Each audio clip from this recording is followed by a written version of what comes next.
guys. Dito ako sila gulay. Ayan siya guys. Marami na ako. Ayan. Kita nyo guys. Kulay dito.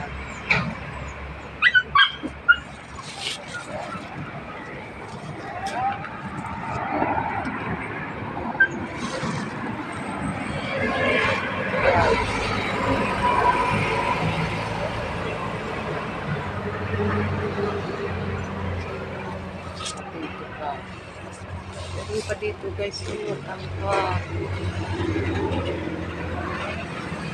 maraming puso na naman. Pwede natin itong pamigay. Ayan pa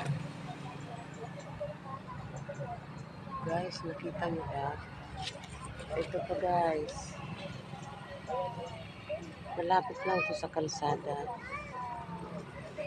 Ayan.